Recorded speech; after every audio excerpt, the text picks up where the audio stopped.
Hello friends, कैसे हैं आप? उम्मीद करती हूँ आपके एग्जाम्स अच्छे जा रहे होंगे। बहुत पीक टाइम है, बहुत तैयारी की ज़रूरत है, बहुत शांति की ज़रूरत है, बहुत डिटर्मिनेशन की ज़रूरत है, डिवोशन की ज़रूरत है, डेडिकेशन की ज़रूरत है और एम्बैरस होने की ज़रूरत नहीं है कि ये मैंने नहीं तैयार किया तो क्या होगा। नहीं, जितना आपने तैयार किया हुआ है उसको बहुत अच्छे ढंग से आप पढ़िए, लिखिए, याद करिए, रिवाइज करिए। जो क्वेश्चन आपको पहले आता है उसको पहले अटेम्प्ट करिए और जो नहीं आता है उसको भी अटेम्प्ट करिए, बिकॉज आपने पढ़ा और सुना जरूर होगा क्लास में, तो आपको उसे जरूर अटेम्प्ट करना चाहिए। थोड़ा लिखिए लेकिन एटलीस्ट छोड़ के मत आइए, जीरो पे मत छोड़ दीजिए कि जीरो। हो सकता है जो आपने लिखा हो वो आपके टीचर को समझ में आए और उस पर आपको मार्क्स मिल जाए, आपके परसेंटेज बढ़ जाए। तो एग्जाम्स की टिप्स तो मैं आपको देती ही रहती हूँ। और गर्मी का मौसम है, अपने आप को डिहाइड्रेट मत होने दीजिए, पानी का कंजम्पशन बढ़ाइए, ज़्यादा से ज़्यादा पानी पीजिए और बैठ के पानी पीना चाहिए, ये बहुत इम्पॉर्टेंट है। पानी पीने का तरीका ही है कि आप जब भी पानी पिए बैठ के पिए और अपने आप को हाइड्रेट रखें। तो थोड़ा नमक और चीनी का घोल लेकर के पीना चाहिए जिससे कि आप डिहाइड्रेट ना हो। इन सब चीज़ों का ख्याल रखें, बहुत ज़्यादा धूप में ना रहें। खेलना ठीक है, फिजिकली फिट रहना बहुत अच्छी बात है, लेकिन बहुत ज़्यादा धूप में रहना सही नहीं है।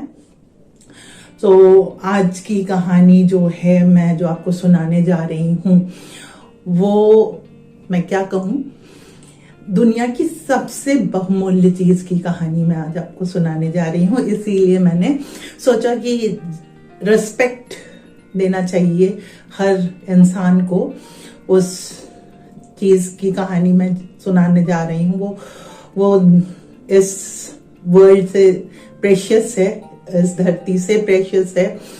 तो इसीलिए आज स्टैंडिंग ओवेशन में मैं कहानी सुना रही हूँ, क्योंकि उनके आगे दुनिया झुकती है और हमें भी झुकना चाहिए।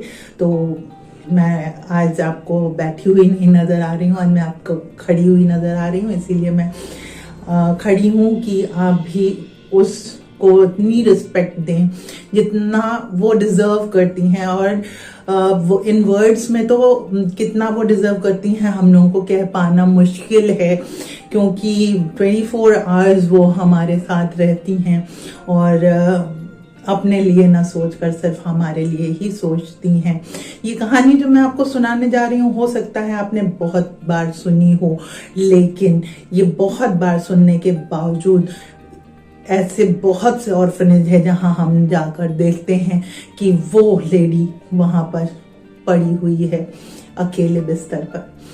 तो ये कहानी एक लेडी की है, माता की है, माँ की है, जो बहुमूल्य है। क्योंकि ये कहा जाता है कि सब कुछ मिल जाता है पर अपनी माँ नहीं मिलती। सब कुछ इस धरती पे मिल जाता है पर अपनी माँ नहीं मिलती। मैं एक स्कूल में पढ़ाती थी और सोशल साइंस पढ़ा रही थी और एक दिन एक बच्चे ने मतलब मैंने यही बात कोई सोशल साइंस में मनी इकोनॉमिक्स में आया कि मनी कैन परचेज एनीथिंग, पैसा बहुत इंपॉर्टेंट होता है, मनी। तो बच्चे ने भी कहा हाँ पैसा ये होता है। मैंने लिटरेरी उसमें जाके, लिटरेचर में जाके मैंने कहा पैसा इंपॉर्टेंट होता है लेकिन पैसे से सब चीज नहीं आती। लेकिन उसमें से एक बच्चा उठकर बोल पड़ा पैसे से सारी चीजें आ सकती हैं। मैंने कहा हाँ बिल्कुल सब चीजें आ सकती हैं लेकिन अपने माँ बाप नहीं आ सकते हैं। तो उसने कहा नहीं नहीं मैम, माँ बाप भी खरीदे जा सकते हैं। हमने कहा बिल्कुल बिल्कुल खरीदे जा सकते हैं, लेकिन जब तक आप उन्हें पैसा देंगे तब तक ही वो आपके माँ बाप एक्ट करेंगे, ना कि सच में वो आपके माँ बाप बन जाएंगे। कि आपके जागने से पहले उनकी नींद खुल जाए, आपके एग्जाम में वो उतने टेंस हों, आपको भूख लगी हो उनको पहले पता चल जाए, आपके आंखों से आंसू गिर रहा हो और वो कोसों दूर बैठे हो उनके आंखों से आंसू गिर जाए। ऐसे माँ बाप पैसे से नहीं मिल सकते। तो आज की कहानी ऐसी ही है, एक माँ की है जो कि बहुत ही डिटरमाइंड है और बहुत ही पॉसेसिव है अपने बच्चे के प्रति। आइए सुनते हैं। एक माँ है और एक बच्चा है छोटा सा। जब माँ ने बच्चे को जन्म दिया, उसी के कुछ दिन बाद उसके पति का निधन हो जाता है। वो माँ अपने बच्चे को अच्छा उज्जवल भविष्य देने के लिए दिन रात मेहनत करती है। बस एक कमी थी उस माँ में कि वो एक आंख की अंधी थी। बच्चा जो है जब छोटा था तब तो उसे कोई ज्ञान नहीं था इस गंदी दुनिया का। उसने ममता का पूरा आनंद उठाया, माँ की ममता का पूरा आनंद उठाया। और उस औरत ने भी वात्सल्य, अपने बेटे के वात्सल्य को पूरे अच्छे ढंग से देखा, समझा और मातृत्व धर्म निभाया। वो मातृत्व धर्म निभाती जा रही थी। अब बच्चा धीरे धीरे बड़ा हो रहा था। जब तक वो घर में रहा तब तक तो कोई परेशानी नहीं हुई, लेकिन जब वो स्कूल जाने लगा तब प्रॉब्लम शुरू हुई। अब स्कूल के पेरेंट टीचर मीटिंग में एक बार बच्चा अपने माँ को लेके गया तो वहां पर बच्चे मजाक बनाने लगे कि इसकी मां अंधी है, इसकी मां अंधी है। तो उससे इंफीरियोरिटी कॉम्प्लेक्स होने लगा। अब उसने कहा माँ तुम मेरे स्कूल मत आया करो। लेकिन माँ का दिल कैसे माने, कभी वो टिफिन भूल जाता, कभी पानी की बोतल भूल जाता, कभी कुछ कभी कुछ। तो माँ लेके जाती थी और वो उससे बहुत गुस्सा आता था। वो माँ को बुरा भला भी कभी कभी कह देता था। माँ इन सारी चीजों को इग्नोर करती गई और उतनी कड़ी मेहनत करती गई कि मेरा बच्चा बड़े से बड़े स्कूल में अच्छी से अच्छी शिक्षा पा सके। माँ ने अपना कर्तव्य निभाया। बेटा स्कूल से निकल के कॉलेज गया। कॉलेज में भी उसने कहा था कि माँ कभी अपना चेहरा मेरे कॉलेज में मेरे दोस्तों को मत दिखाना। माँ ने भी कहा ठीक है, मेरे बेटे को अगर तकलीफ होती है तो मैं यह भी त्याग करूंगी। उसने कभी अपना चेहरा कॉलेज में नहीं दिखाया। घर आता था तो मन उसका खिन्न रहता था। वो माँ से अच्छे से बात नहीं करता था, अच्छे से व्यवहार नहीं करता था। एक दिन उसकी नौकरी लग गई बहुत अच्छे कंपनी में। अब जब उसकी नौकरी लग गई तो माँ से ज्यादा खुश कौन हो सकता है। तो माँ बहुत खुश हुई, बेटा भी बहुत खुश हुआ। लेकिन उसने कहा माँ ऐसा करना, कभी ऑफिस मत आना जिससे मेरे ऑफिस डिपार्टमेंट के लोग ये जाने कि इसकी माँ अंधी है, एक आंख नहीं है और मेरा ये हो। वो कभी भी पार्टी घर पे नहीं देता था, बाहर होटलों में पार्टी देता था। अब उसके विवाह का समय आया तो उसने अपने पसंद से शादी भी कर ली। और जब बीवी घर पे आई तो एज यूजुअल बहुत सारे घरों में होता है, बीवी को ये देखकर बर्दाश्त ही नहीं हुआ कि सास एक आंख की कानी। वो रोज ताने बोली देती थी। सास को तो देती ही थी, जैसे ही हस्बैंड आते थे वो घर में कलह कलेश शुरू कर देती थी। आखिरकार थक हार कर इस लड़के को अपनी माँ को वृद्धाश्रम में ले जाना पड़ा। और ये बड़बड़ाता जा रहा था कि तुम्हारी वजह से मुझे आज इतना सुनना पड़ा और मैं ना चाहते हुए भी तुमको वृद्धाश्रम ले जा रहा हूं। अगर तुम्हारी आंखें होती तो ऐसा होता ऐसा होता। माँ ने कुछ भी नहीं कहा। माँ चुपचाप बेटे के साथ अपनी पोटली लेकर वृद्धाश्रम चली गई। अब बेटा खुशी खुशी रहने लगा। बेटा जब खुशी खुशी रहने लगा तो उसे माँ की याद ही नहीं आई। लेकिन इधर माँ तड़प तड़प कर उस वृद्धाश्रम में रो रो कर उसने अपने प्राण त्याग दिए। प्राण त्यागने से पहले उसने एक खत लिखा। उसमें लिखा जो भी वो उसने वार्डन को कहा था कि मेरे बेटे को जब मेरा अंतिम संस्कार हो जाए तो मेरे बेटे को दे दीजिएगा। और वार्डन ने वही किया।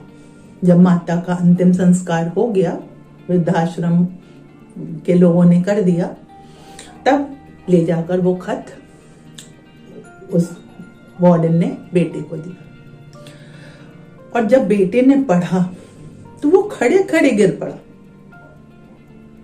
उससे खड़ा भी नहीं रहा गया, क्योंकि पत्र में क्या लिखा था, प्रिय बेटे, मुझे पता है जब तुम यह पत्र पढ़ रहे होगे तब मैं इस दुनिया में नहीं रहूंगी, पर मेरा आशीर्वाद हमेशा तुम्हारे साथ रहेगा, तुम्हारे परिवार के साथ रहेगा, तुम्हारे बच्चों के साथ रहेगा, और मेरी आत्मा हमेशा तुम्हें आशीर्वाद देती रहेगी, क्योंकि तुमने मेरा नाम बहुत रोशन किया है।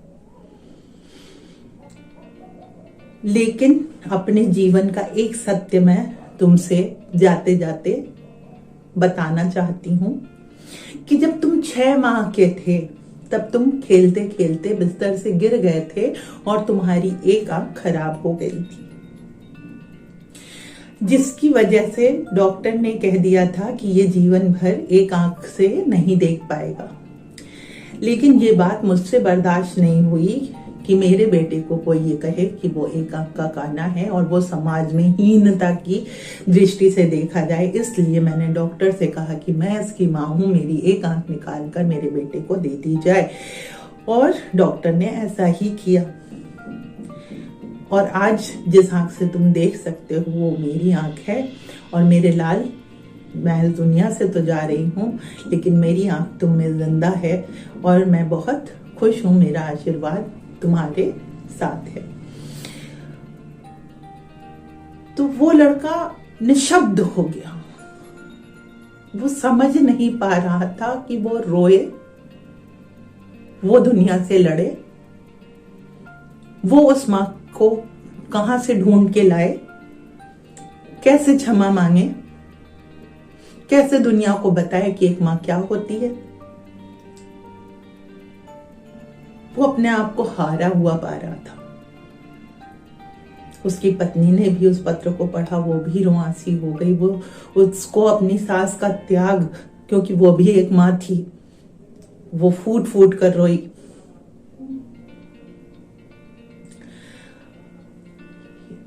तो बच्चों, ये बहुत जरूरी है कि जब इंसान जीवित हो तो उसकी रिस्पेक्ट की जाए। सुंदरता, गोरा होना, बहुत सुंदर फीचर्स होना ये आवश्यक नहीं है। बहुत सुंदर आत्मा होना बहुत जरूरी है। सेक्रीफाइस कर पाना, दूसरों के लिए जी पाना बहुत जरूरी है। और ये एक माँ जितने अच्छे ढंग से करती है उतने ढंग से कोई भी नहीं कर सकता। तो माँ जैसा शब्द जो है वो पवित्र है। एक बार ओम मत बोलिए, एक बार कोई मंत्र मत बोलिए, एक बार आप नमाज अदा मत करिए, मगर दिल से आप माँ बोल दीजिए। तो मंत्रों का मंत्र है ये, और ये आपको वो आशीष देगा, ये आपको वो उस चरम सीमा तक पहुंचाएगा, क्योंकि जब आप गिरते हैं तो आई माँ निकलता है। तो आज की कहानी मेरी यही थी कि अपनी माँ को सम्मान दीजिए, रिस्पेक्ट दीजिए, चाहे वो गोरी हो, काली हो, नाटी हो, लंबी हो, चाहे जैसी भी हो, आप उसको इतना आदर दीजिए, इतना सम्मान दीजिए। ये मेरे हर उम्र के लोगों से हाथ जोड़कर मेरा निवेदन है। ओल्ड एज होम इन वृद्धों का, इन माताओं की जगह नहीं है। इन्हें दिल में रखना चाहिए, इन्हें वो सम्मान देना चाहिए जो इन्होंने हमें बचपन में बड़ा करने में अपने जीवन को समर्पित कर दिया। तो आज की कहानी यही खत्म करते हैं। ज्यादा बोलने से ज्यादा समझ में आएगा ऐसा नहीं है। मैंने जितना बोला है उतने में ही आप समझ गए होंगे कि एक माता सर्वोपरि होती है। माता से बढ़कर कुछ नहीं होता। सब कुछ मिल जाता है पर अपनी माँ नहीं मिलती। तो इसी के साथ मैं आपसे विदा लेना चाहूंगी और रिक्वेस्ट करना चाहूंगी कि आप मेरे चैनल को लाइक करें, सब्सक्राइब करें, कमेंट जरूर करें, और मैं ऐसे ही आती रहूंगी आपके सामने। तब तक के लिए धन्यवाद।